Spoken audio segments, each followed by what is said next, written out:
Hello and welcome to another time of catfish lectures.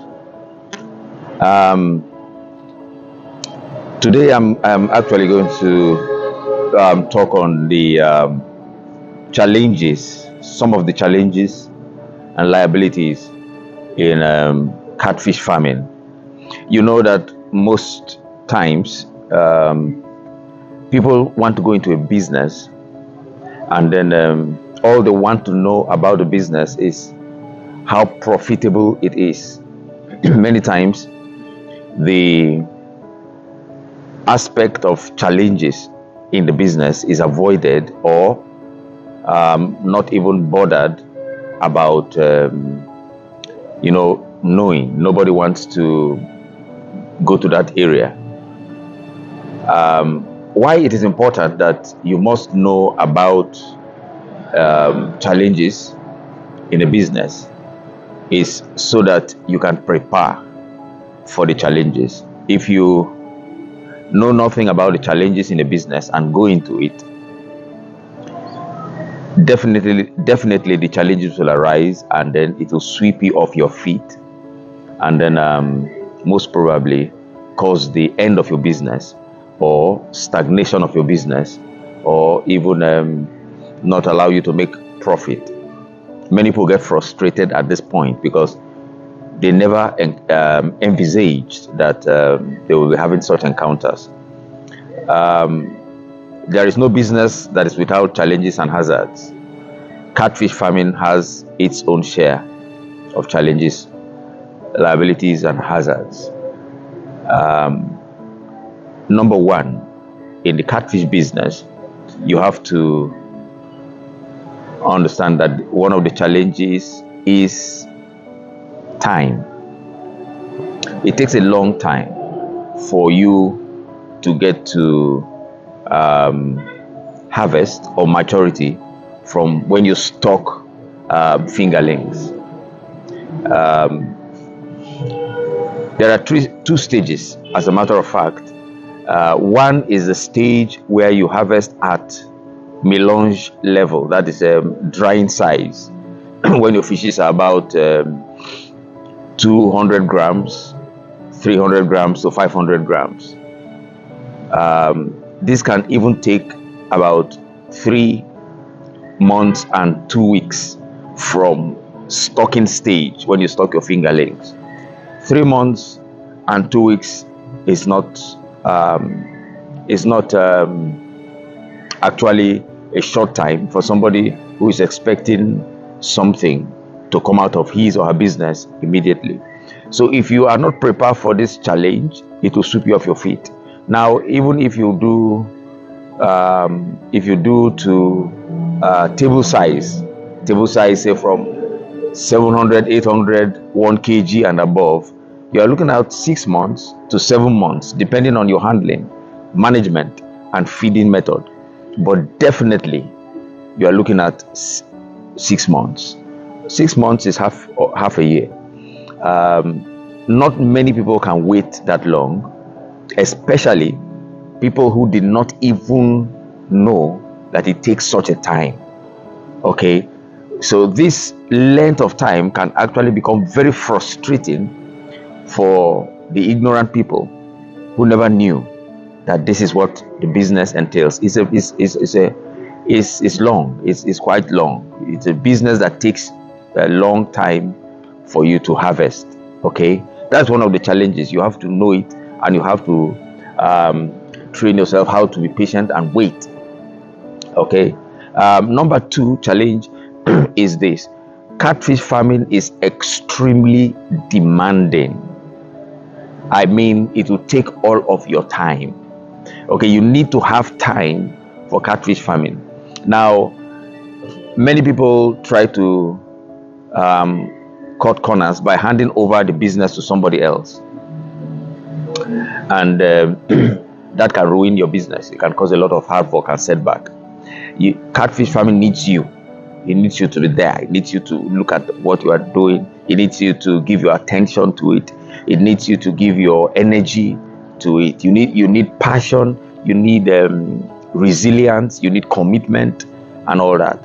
So this number two challenge is what many people cannot give. They can't give their time to the business, and then eventually the business, crumbles. Okay. The third challenge is that catfish farming is full of mortality. You have a lot of it's a livestock business. You have a lot of mortality. Now, even when you are going to buy your fingerlings, if you buy a certain amount of fingerlings, they give you 5 or 10% extra for mortality, to tell you that this business, you will suffer.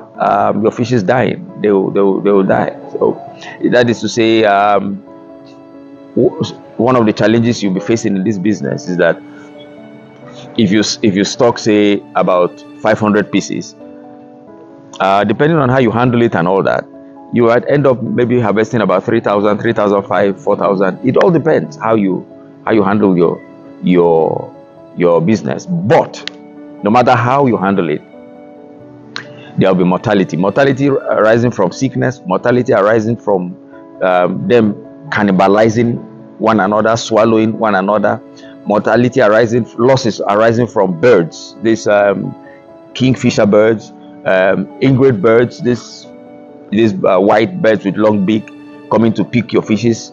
There are methods in which we can reduce all that. You put net on top of your tanks, when they are very little, because when the fishes begin to get a bit big, they can't pick them anymore. But these are all the things you can also face. Another challenge you face also in catfish business is that will come from your neighbors. In case you live at a place where your neighbors are not comfortable with the stench, the stink that comes from wastewater when you are discharging water, man, they will trouble you. Okay, so that kind of challenge is not possible to handle, except eventually you see yourself leaving that place. When I started my catfish business, this was one of the primary challenges I faced.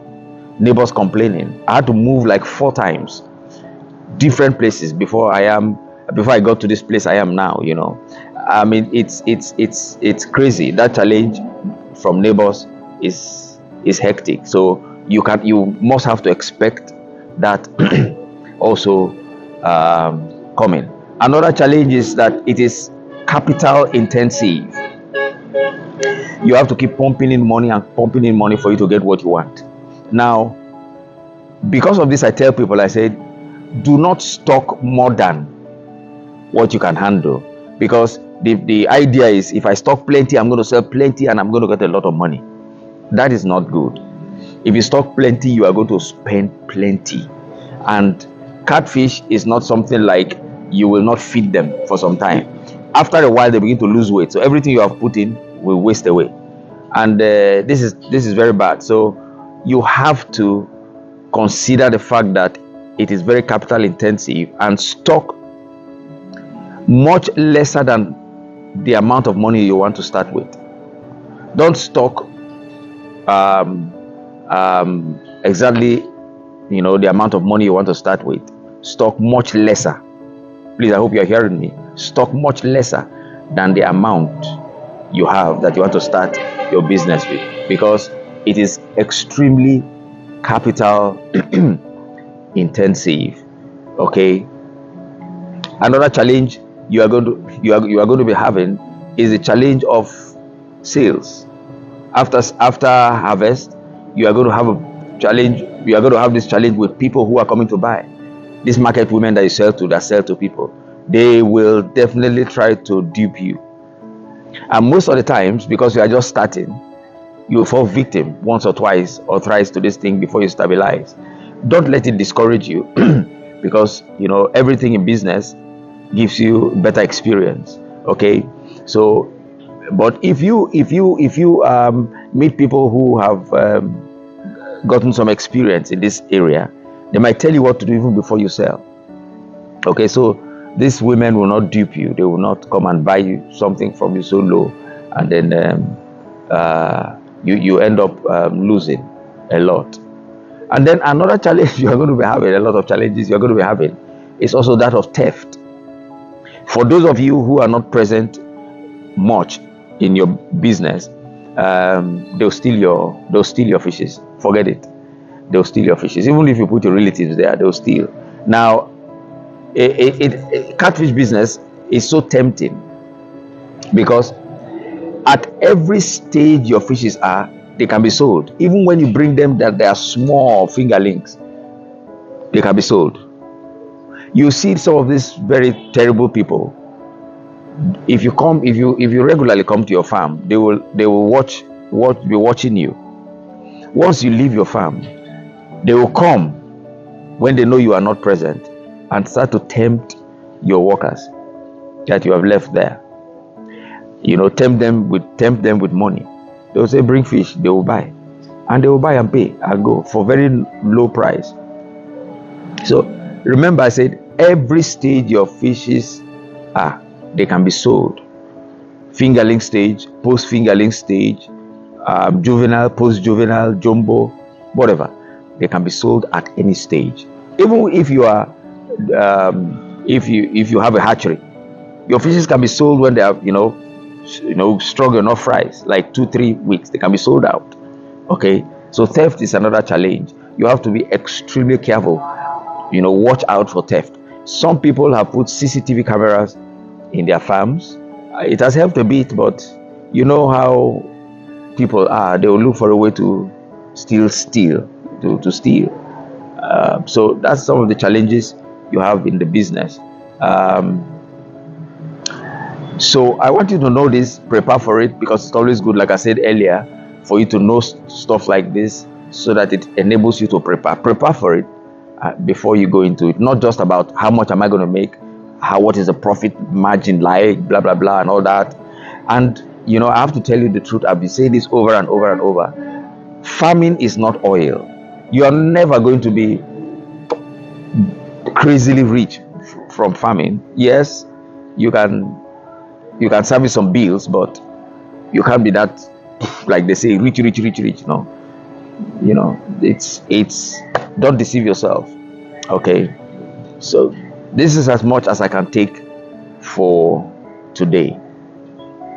I hope you have been informed properly. Please do subscribe to this YouTube channel, and stuff like this comes out, you'll be the first to get them. My name is Mr. Greg. Bye for now.